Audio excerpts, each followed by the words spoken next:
there was one thing in him, that is the strength, two things actually, the strength of character and knowledge on the subject. These two things took him to a height that all 6'4", 6'5" used to look like this. That gave us a lesson. That it's not how you look, it's not what you have physically that matters. What matters is what you have internally, what you carry between your ears. That's what matters most.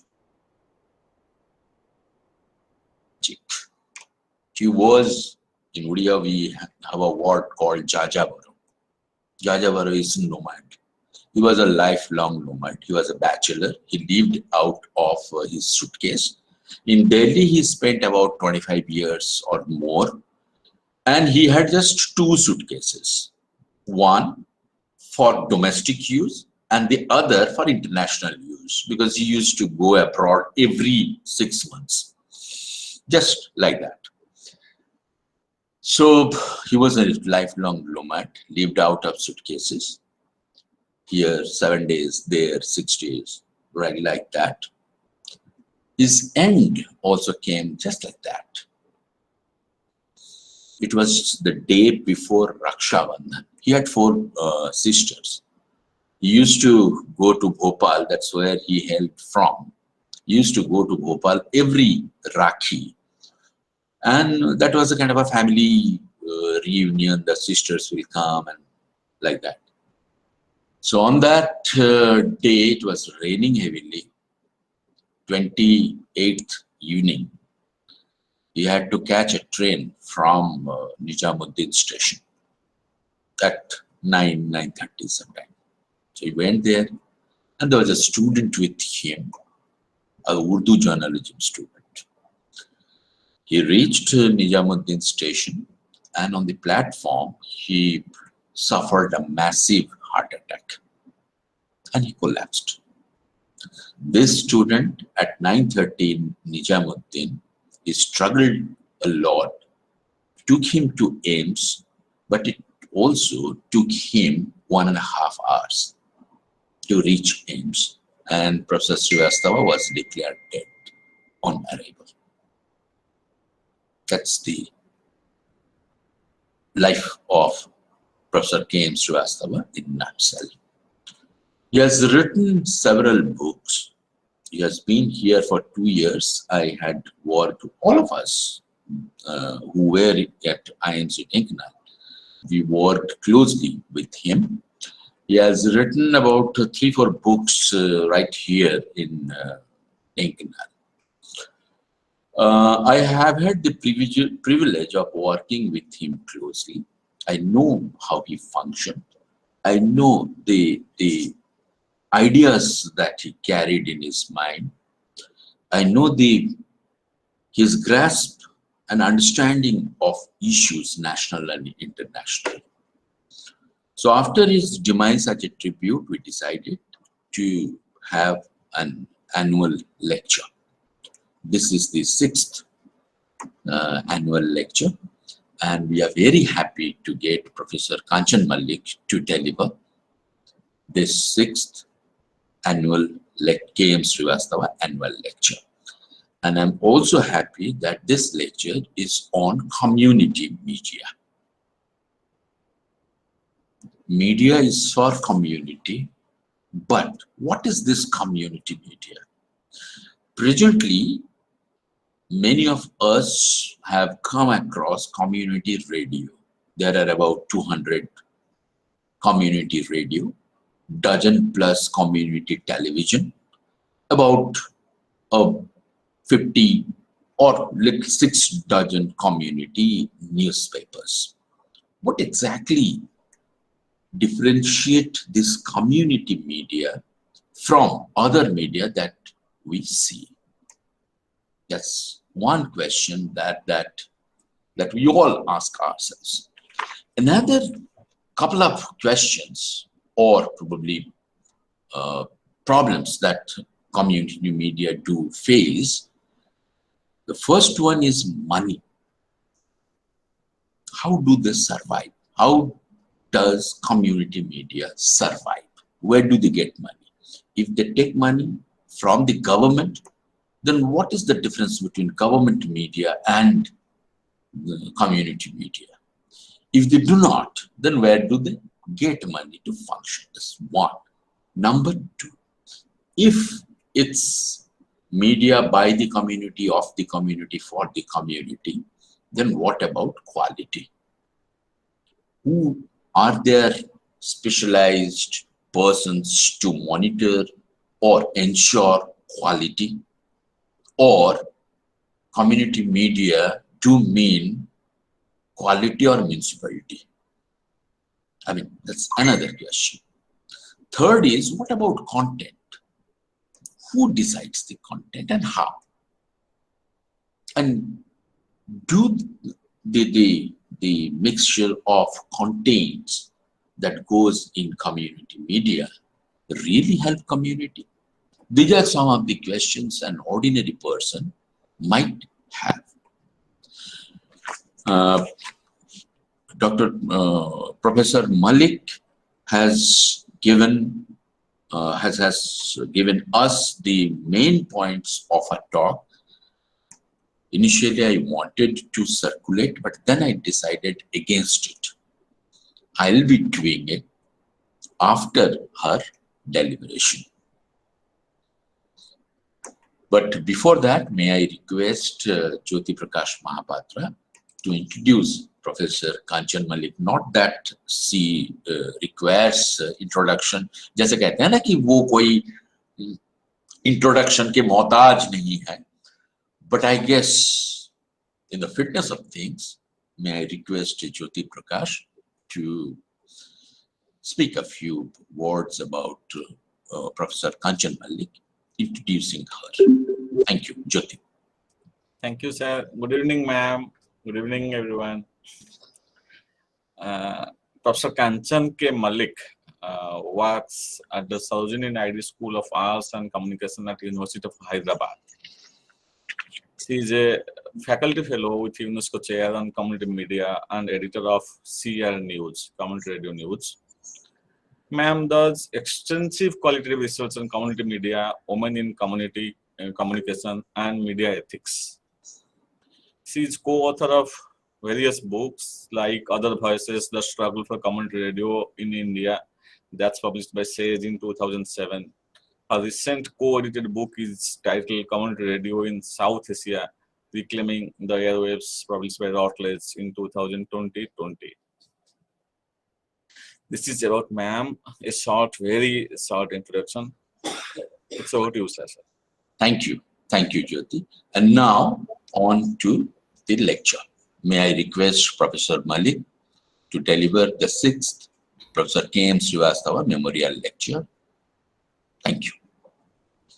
Thank you, Mrinal sir. Thank you, Jyoti Prakash ji. And I'm going to start the lecture. If there are any issues with the internet, or if you're not able to hear me well, please warn me, because I would not come to know, right? So with that having said, let me first thank the Indian Institute of Mass Communication, Dhenkanal, and its immensely accomplished director, Professor Dr. Mrinal Chatterjee, for inviting me to deliver the 6th K.M. Srivastava Memorial Lecture. I feel honored and privileged to be here with you. As we heard, Professor Srivastava was not only an admired academic, but also a respected administrator and an excellent human being. I had the opportunity to meet him when I was a student, and I'm familiar with his work. It is therefore with humility that I approach my topic for today, community media, vocal for local. So let me begin by reading out some names. I hope I'm audible. Yes, ma'am. Yes, you are. Thank you. Loud and clear. Okay. So as I said, I was going to read out some names. I'll start with Ujjas, then Mandeshi Tarang, Namaskar, Alfaze Mewat, Waqt Ki Awaz, Lalit Lokwani, Khabar Lehriya, Nityanand Janwani, video volunteers, Salam Namaste, Radio Madhuban, Rimjhim Radio, Radio Bundelkhand, Sangam Radio, Namadhwani, Radio Brahmaputra, Rudino Radio, Radio Matoli, Kadalosai, and of course Radio Dhimsa, Radio Muskan. I could go on and on. There are many more. I'm not sure though if you have heard any of these names before. All of these are different kinds of community media found in India.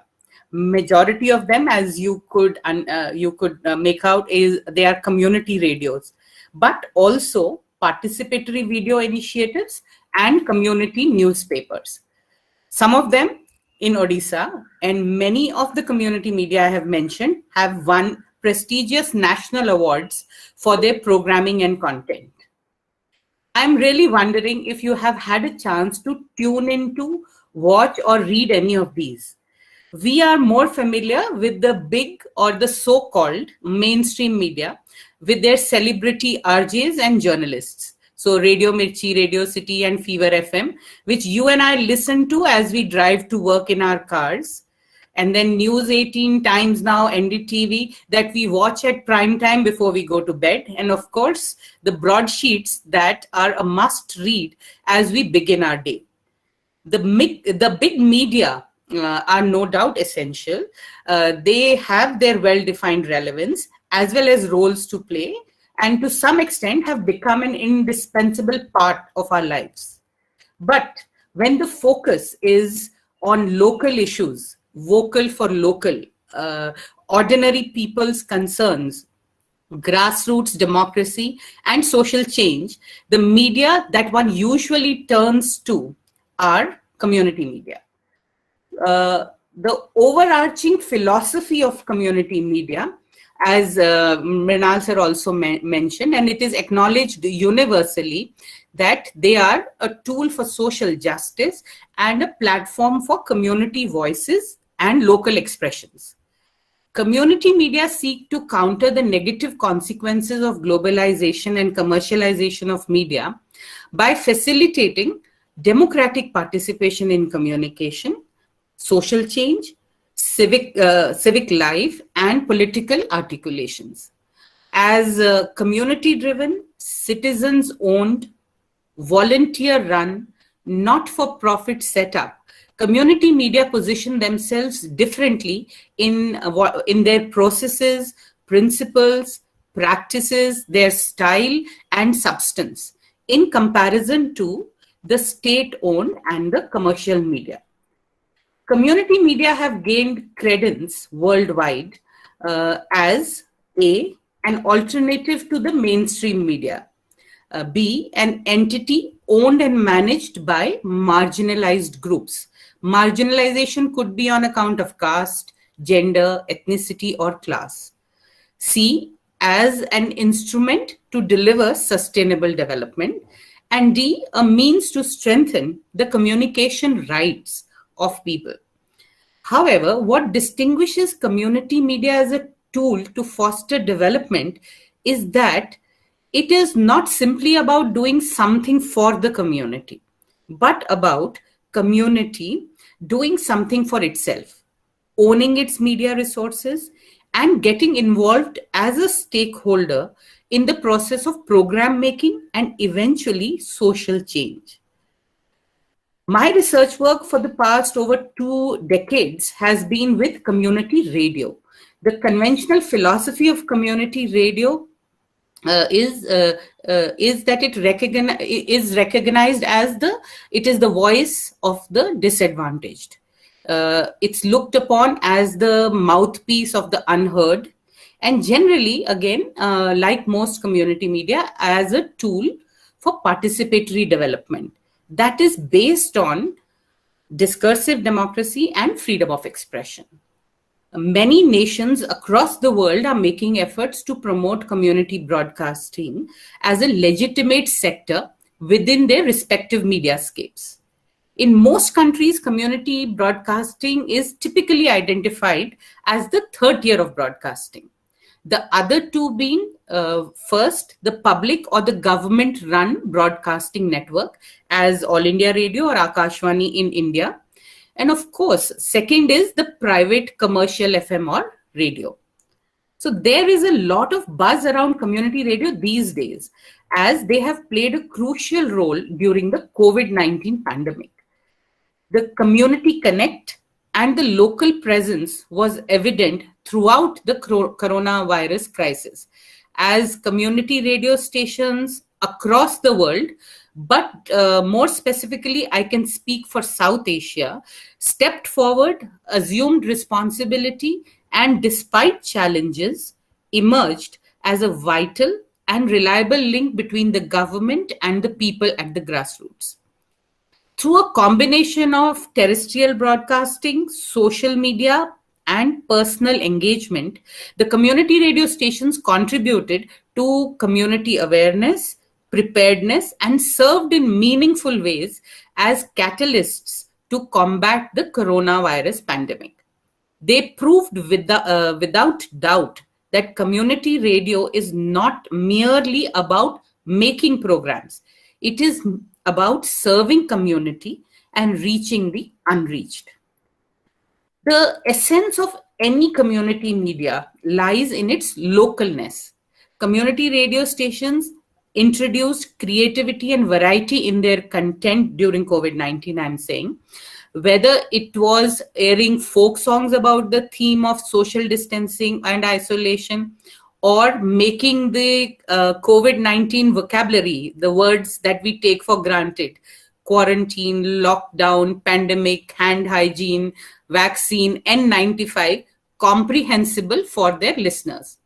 So as nations went under lockdowns, compelled to close their borders and impose restrictions, community radio stations were on air, supporting their listeners in the most ingenious ways. Sometimes reporters were working from home. So they were broadcasting vital, verified, and village-level news in local languages through skits, songs, folk tales, and even through live phone-in programs. They were making the community participate. All broadcasts, including the programs on COVID-19, they were aired in the local language, or rather the local dialect. The content which was produced communicated clearly with the people in their vernacular style and rural accent. In Odisha, community radio stations co-opted traditional Pala singers to advocate social distancing and hygiene protocols to their listeners in local languages. From furnishing judicious and timely information about COVID-19 to handling anxieties, from busting rumors and debunking fake news to presenting quiz shows on coronavirus and playing favorite song lists, and from running schooling programs to establishing helplines for counseling, the community radio stations were staying tied to their communities. This brings me to the question that I get asked often by young researchers and scholars as to the scholarly basis that explains the need for community media. So most scholarly work locates community media in the context of globalization. So although a much contested concept, globalization is understood broadly as restructuration of social, economic, and cultural geographies as a consequence of advancement in technologies that enable enhanced interconnectedness and flexibility of transactions. With the advancement of technology all around us in a globalized world, media are looked upon both as facilitators of phenomenon of globalization and those that have been affected and transformed by it. So as an industry, if we look at media, they have gained much from globalization as they are able to reach a wider market to create profits. However, scholars concerned about cultural sovereignty and cultural rights contend that media globalization has contributed to a one-way transmission of ideas and values that result in the displacement of indigenous cultures. So the strongest culture that globalized media may be credited with establishing is one that considers generating consumption as an overarching virtue, and thereby turns media content into commodity and media organizations as producers of content that grabs the maximum audiences. The outcome of all this is the homogenization of media output across the world, guided by economies of scale and profit maximization. To put it simply and in the Indian context, you have heard of the LPG era. No, we are not talking of cooking gas here, but liberalization, privatization, and globalization as the mantras of development that happened in the 1990s, attributed again to the advancement of technologies.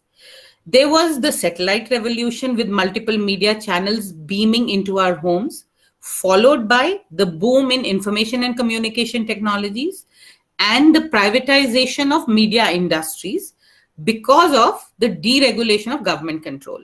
This led to vertical integration aided by cross-media ownership and gigantic multinational media conglomerates having what is called the oligopolistic control over media. And you will agree, whoever owns the media sets the agenda and thereby the terms of public debate. So the paradox, if you observe carefully, is that there is multiplication of media outlets, but similar kind of programming across the channels. Much of the grammar, constructs, and methods of organizing and creating media are such that they are mainly aimed at gaining eyeballs and TRPs. This has resulted in media catering fundamentally to commercial and political interests, and only people with power and pelf have access to media, resulting in a democratic deficit. An analysis from media globalization perspective, therefore, compels one to think, who do global media speak to and about? Is advancement of communication technology catering only to the market for its hegemonic purpose of influencing the preferences and perceptions of the people? Therefore, an alternative media, form of media, not guided by simply propaganda and profit, was necessary, is necessary to revive the diversity and plurality of information in the public sphere. So this is one theoretical or scholarly entry point to understanding community media. Another theoretical anchor for community media comes from development and social change advocates who were concerned that the development potential of media has been lost because of commercialization. Apprehensive about the appropriation of media, they were articulating that the progressive development potential of media must not be lost, and there ought to be spaces to generate content that are change-oriented, locally relevant, socially responsible, as well as culturally rooted.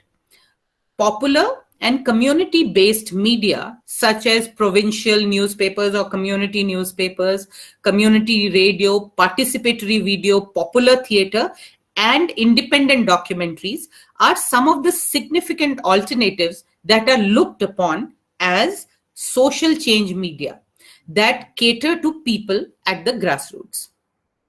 The elementary distinction between community media and other media is a high degree of people's participation, both in management and program production, with primary sources of support for its individual being for its operations. The main support for its operations comes from individual community members and local institutions. Community media is in the community, for the community, about the community, and by the community. Famously, it is said that community media is only 10% about media and 90% it is about community engagement. Scholars have asserted that for developing nations, community media has proven to be one of the best ways to reach excluded or marginalized communities in targeted, useful ways and giving them a voice that matters in communication for development.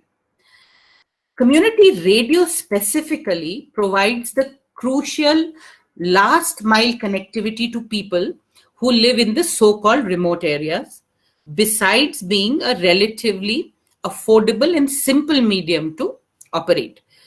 Radio allows for easy penetration among populations who are not formally literate and encourages creative engagement through minimum training.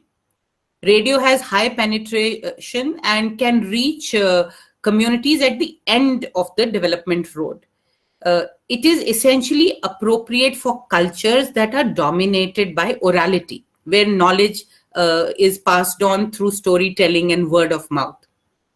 Radio's widespread ownership and familiarity makes it a people's medium.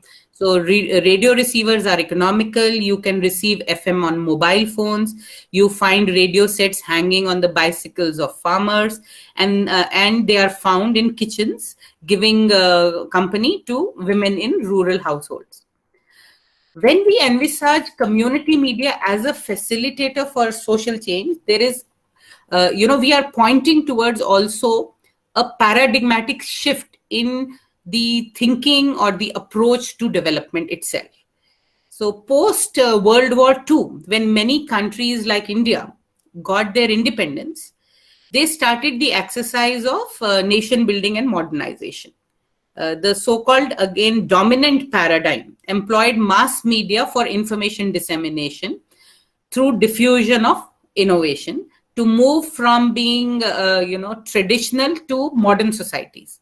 Thus, development became synonymous with top-down, prescriptive expertise, centralized planning, and implementation without any active stakeholder involvement or consideration for the local context, knowledge, or culture.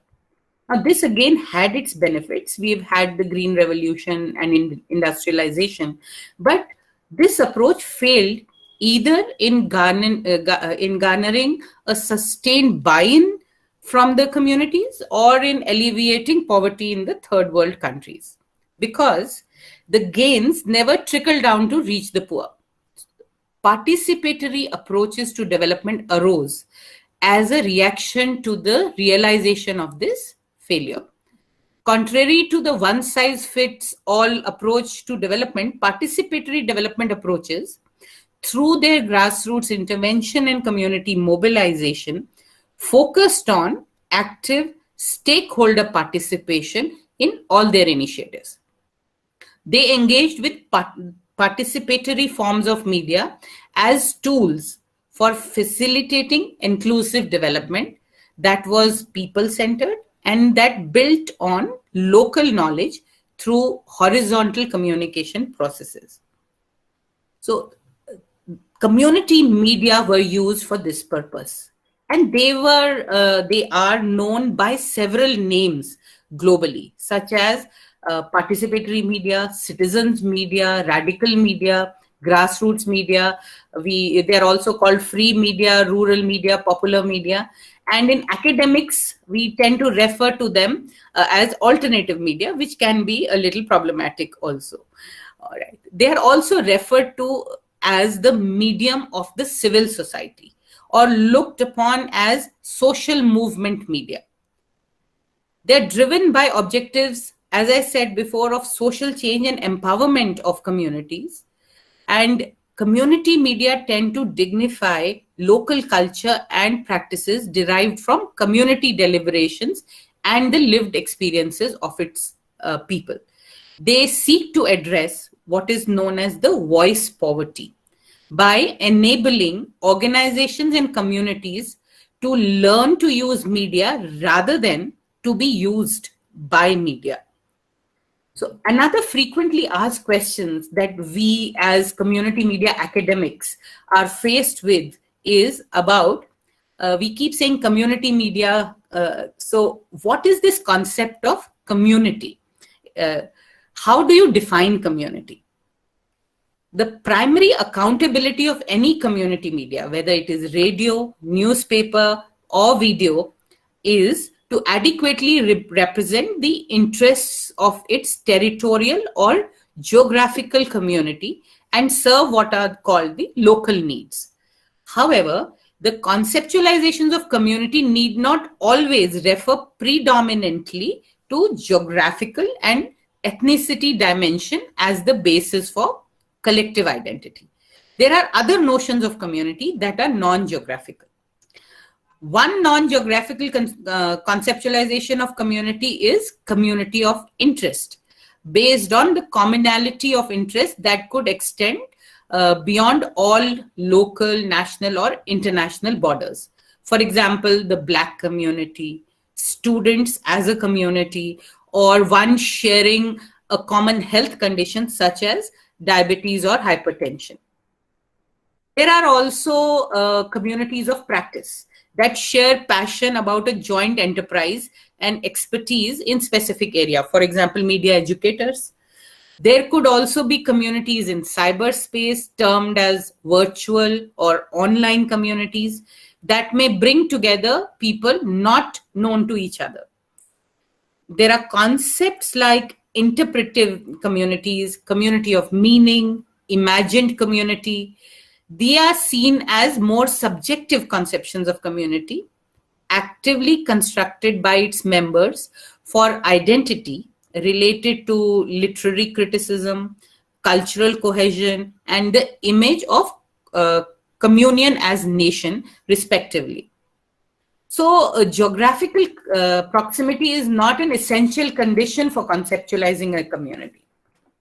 Even within communities structured by geography, there may exist affinities towards other communities or social compositions outside of that community. Moreover, virtually, culturally, or organically integrated communities, look at gated communities, may not necessarily be internally harmonious and homogeneous entities, and they are often marked by internal conflict, oppression, and patriarchy. No community is a discrete unit and has internal networks. So communities within communities. Communities are dynamic in that people's affiliations are not static and may change over time. Thus, it becomes crucial to understand the subtleties of community living while examining the role that any form of community media can play in bringing about change that seeks to address the existing conflicts and social hierarchies. It is not just the concept of community that lends itself to contested interpretations, but in any endeavor to analyze community media, there cannot be a monotheoretical perspective. There is no one way of looking at community media. There is heterogeneity of forms. There is multidimensionality of processes. There is intersection of perspectives. One community media could stand for one thing and the other for another thing. And there are hybridity in the approaches followed by various community-based media initiatives. However, alternative social cultural values, wider social participation, democratic ideals, informed and mobilized citizenry, these are the common basis for distinguishing community media from the mainstream media practices. Community media scholars call for alternative media to be, this is a commonly used statement that we make, deprofessionalized, decapitalized, and deinstitutionalized, to include people normally excluded from mainstream media, right? So non-professionals can also be part of community media, and it is not for profit, so not really guided by capital interests, and it's not so it's flexible in terms of its institutional setup. It is important that even though certain universal principles and practices like these may be considered as non-negotiable for community media. A non-essentialist perspective on community media becomes necessary, as there are multiple ways in which community media identify themselves. Let me explain this with an example. In many parts of the world, community radio is looked upon as a discursive space that supports what Maniozo, building on Freire's concept of pedagogy of the oppressed, calls as the new pedagogy of listening that recognizes subaltern voices. The free radios of Germany increasingly focus attention on the fate of migrants, such as the lack of adequate housing, poverty, unemployment, racism, and cultural isolation, with their sensitive programming, which is broadcast in a range of Arab and African languages. Community radio stations in Australia, Canada, Brazil, and Mexico, and in remote parts of Tanzania, Mali, India, and Nepal are addressing issues concerning the rights of indigenous people and their languages and cultural identities. In the South Asian subcontinent, with a tragic history of devastating natural disasters, community radios in Nepal, Bangladesh, and even in India have shown exemplary fortitude and ability to mobilize swift community action during earthquakes, cyclones, and floods. Displaying a great deal of ecological commitment and maturity, many of the community radio stations have expanded their remit to go beyond immediate disaster mitigation and engaged with more complex and long-term problems of environmental communication and climate change. So every community radio has its own set of vision, its mandate, and so on. So as I move to the last part of my lecture, let me trace the journey of community radio that has come a long way as a form of community media in many countries of South Asia. Community radio in South Asia symbolizes the freeing of airwaves for use by civil society organizations in the region, and it suitably mirrors the socio-political, economic, and cultural diversity that is found in the South Asian region. The logic that binds the growth of this sector in this region is development and social change, essentially. Nepal today has over 300 community radio stations to flaunt, including the first ever established in the region, Radio Sagarmatha. In 1997, that was established. Even though the country still awaits a clear-cut policy on community radio. Bangladesh policy for community radio was announced in 2008, revised in 2018, and it has 18 community radio stations on air, guided by Bangladesh NGOs Network for Radio and Communication, BNNRC, and Bangladesh Community Radio Association, BCRA. In India, community radio came late but is now gaining traction. The struggle for community broadcasting dates back to 1995, backed by the landmark ruling by Supreme Court, which stated that airwaves constitute public property and must be utilized for advancing public good. With the expanded community radio policy put in place in 2006, India now has a little over 300 community radio stations. Other countries like Sri Lanka, Bhutan, and Maldives do not have community broadcasting, but they plan to introduce regulatory frameworks to leverage its potential for achieving national development goals. Among the many other mandates and campaigns that community radios are associated with in India, Bangladesh, and Nepal, the one that I closely follow is their commitment to women empowerment through building of media production competencies among women. So community radio stations are not only opening up spaces for women's participation in communication, but several organizations are also undertaking path-breaking, capacity-building efforts to train women in the traditional male domains of technically handling the running of community radio stations also. Women are creating gender-sensitive programming, reviving oral forms, and mobilizing members from the community through their networking and confidence-building efforts to deliberate on issues concerning women and girls.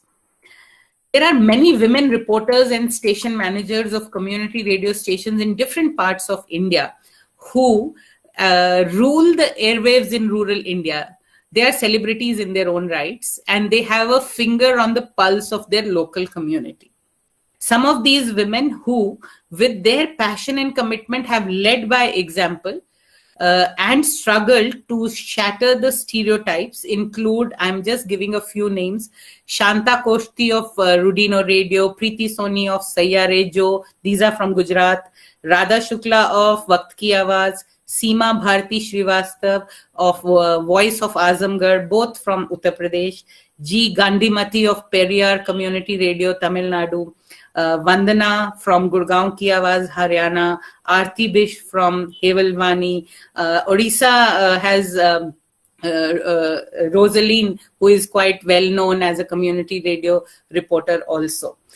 So their efforts have produced results, and small steps have been initiated through radio programs on subjects such as women sarpanch, menstrual health, child marriage, drug addiction, caste, women's education, women farmers, women as farmers, and more. So according to Radha Shukla, the true potential of community radio will be realized when rural women gain the confidence to ask questions to themselves, to their community, and to their government. When that happens, we can proudly say our work is done, is what she says. Similarly, community newspapers covering distant districts in rural India, Namaskar in Odisha, Khabar Lehriya in Bundelkhand, are changing the gendered narratives in media, and women journalists of these community newspapers take pride in invading a field that is considered as the domain of only men in the rural areas. Finally, a word of caution is in order. I'm not suggesting that community media by itself will reverse decades of oppression, eradicate poverty, and usher positive social change in the lives of the poor. That would be an argument based on technological determinism. There is no doubt that community media, with its local character and more democratic access, provides immense opportunities for interest articulation at the margins of society and contributes to the process of inclusive social change. This grassroots media making will have its full impact only when it goes with appropriate political climate that recognizes the rights of the people to a dignified life, social policies that address societal inequities, and an environment in which a plural cultural landscape can be taken for granted. I'll stop here. Thank you so much. Thank you. That's a wonderful, wonderful lecture on community media. Thank you. I must congratulate Professor Malik for this wonderful lecture. Thank you. Now, the floor is open for questions and comments as well. I can see there are 30 odd people listening to this lecture. If anybody has any questions or comments, in fact, I have a couple of them, a couple of questions. But if anybody else is having any question, I'd like to. If there are none or they are still framing the question, then my question, Malik, Kanchanji, is this. The community radio, community media is for the community, of the community, by the community. And every community, they try to speak about that community, their history, their present state, their problems. In a country like India, where there is so much plurality, there could be places or there could be issues which are contagious. There could be issues of, say, sharing of natural resources. There could be issues which can relate to ethnocentrism. In that case, why I'm asking this question is the number of community radio stations are growing in India. In another few years, we are looking at a situation where there could be 600 plus community radio stations. In that situation, if there is an issue which might trigger some conflict, will the community radio stations add to the conflict, or will they create a situation where they can trigger more problems? खुदा ना खास्ता violence की ओर चले जाएं. If, I mean, this has happened in Rwanda, the genocide was triggered by radio. The Tutsis and the Hutus, they killed each other in majority areas wherever they were majority, and they were egged on by people through radio stations. Do we have, Kanchanji, because you have been working in community media for a very long time, do we have adequate safety measures to kind of avoid this kind of, so that this kind of situation doesn't happen in India? That's my first question, and then we may discuss over that. Yeah. Okay. Right. No, very, very good question. This is a question that gets asked of community radios all the time, right? But if we look at the track record of community radio stations, we usually associate them more with conflict resolution. Exactly. Yes, rather than and peace building. In many countries across the world, community radio stations have facilitated the process of peace building, in fact. Right? And community radio is a place where people, if they have issues or conflicts, it is a place where the community can come together, talk about those issues, and resolve probably within themselves. Right? As far as using radio for creating conflict is concerned, technology, any technology for that matter, can be used for both good and bad purposes. Right. So why are we only looking at community radio as media that can create problems? Right. First of all, it is very much under the license of the government. Right. All the time, community radio stations have to follow what is called the All India Radio Code. So they cannot be airing programs that cause conflict or hate speech. So the law of the land applies to them, right? They are very much traceable. That license is can be monitored. So I don't think, first of all, that a community radio, which is a platform where people can express the issues that they have, would necessarily lead to a conflict situation, right? But if there are people who would appropriate technologies for creating a nuisance, they can appropriate any technology. Why only community radio, right? You were talking of safety measures, or all community radio stations are meant to, have 3 months of their programming, then have to keep record of that. Anybody and everybody can come and check the programming also, right? But given the faith that I have on community radio, in fact, they say you should have more community radio stations in areas that have conflict situations, because people get an opportunity to talk about their issues there and probably resolve it among them. Right. Great. So we internationally, we have seen community radios as peace building, as promoting a peace building mechanism by Right. bringing people of diverse perspectives together.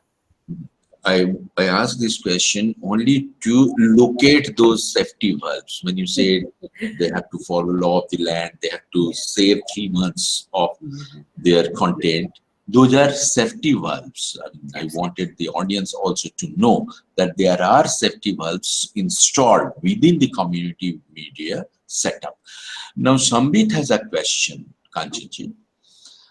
How do you look at the digital disruptions and community media playing with each other? How do you look at the digital disruptions and community media playing with each other? Okay. I'm not sure what Sambit means by digital disruptions. I guess Sambit is here. Sambit, are you there? Yes. I can of course say, Madam. What I would like to know that there's this digital disruptions in the sense that digital media is playing a dominant role in the media ecospace. And when we're talking about community media, we're talking about mainly community radios and newspapers. So how do you look at this change in digital space and community media? Are they merging, or are they separating each other? Separating themselves from each other. So what is happening in the community media space? Yeah. So I get it here. So see, we cannot wish away digital media, and nobody is pitting community media against digital media at all, right? In fact, community media in many ways tries to bridge that digital divide. Yeah. If we look at the digital media today or digitization, it has still not percolated to the different remote areas in the country, right? So where there is no digital media, there are people still who do not have access to mobile phones. Especially they do not have access to smartphones, right? So it is in these areas where community media is trying to reach out to people and give them information that is not available to them, right? So it's like working together. There is a lot of information that radio stations derive out of the internet and pass it on to the community. That is also there. Community media is not exactly looking at going digital immediately, because then again it will mean that it may not remain as accessible to the ordinary people, right? And then the cost issues would be there also, right? But there is they do work. You will find a lot of community radio stations having presence in the social media, right? So they are working together. It's not as if I would not pit them against each other, right? So community media have their relevance even in the digital world, is what one would say, right? However, one would be cautious in asking community radio stations to become digital too soon, right? Because in that case, that community connect might be lost, right? Yeah. Right. Thank you. Vidhu Bhushan Das from KIT. He has raised his hand. Vidhu, are you there? Yes. Yeah. Vidhu is himself an expert in community media. Yes. No. Yeah. So it was a great lecture. I congratulate Mrinal sir and Kanchan ma'am, Thank you. both for organizing such lecture and delivering this beautiful lecture. I have two questions. One is a general questions, maybe beyond the talk, and the second one is some extent relating to talk. The first question is, which is beyond the talk, is relating to community radio. So what I found from my literature, that community radio, both are enough romanticized. And do you not think that similarly community radio studies is also romanticized? Okay. And that is question one. And if we will romanticize community radio studies like community and community radio, so what will be the future of community radio studies? Number two, if you look at the demography, women are there in 50% around women are there in the society. But when we're talking about community radio is the alternative to mainstream media, where marginalization should be addressed. Marginal people should be given scope to speak. So again, can women speak in community radio? Or this Rosaline and others, they are just a token, or you can say poster boy, poster child kind of thing in community radio. And then what kind of mantras or the strategies community radio are devising to give at least a scope to listen the women voices? Yeah. Okay. Thank you. Yeah, Bidu, coming from you, I understand the background where you're coming from, right? The ground level realities may not be as idealistic as we sometimes talk about community radio, right? Or community media. But the fact is, what is the reason I talked about the theoretical basis of community radio, or the reason why community radio is there, in order to reiterate some of that idealism, right? So what are these community radio stations for? What is this community? Why do we need community media, right? So the purpose for which it is set up is these basic principles that we talk about. It is meant to be for the community. It is meant to be a medium that the civil society can use. It is meant to be, a medium where people who would otherwise not have voices are able to speak or not. Now, whether it happens overnight, or that may not be the situation right now. But saying that nothing at all is happening on the ground is also the other extreme. Many of the people whom you see talking now on community radio were people who had negligible exposure to media completely, right? There are women there, and these are not just a few women. There are a whole lot of women who have never come out of their houses and and spoken on radio. They can train us in radio making today. They can train some of my students in radio making. They are so good. So yes, a little bit of idealism is there. We do share, both of us share the passion for community media. The potential is there, right? But as I said towards the end, the need is for political will to make it that ideal kind of medium that we talk about. So even if it is happening in small places and in a small way, a beginning has been made, is what one is trying to say. And we should slowly and gradually move towards that ideal. If you meet any of these women, meet some of the names that I have given you, or visit any community radio station that is totally run by women, you will see that the change has happened, right? Whether it has, reached the community or not is a question that we all are asking, right? I just had a very interactive kind of workshop with a lot of women community radio producers in order to come out with a gender manual, right? The inputs that they have given are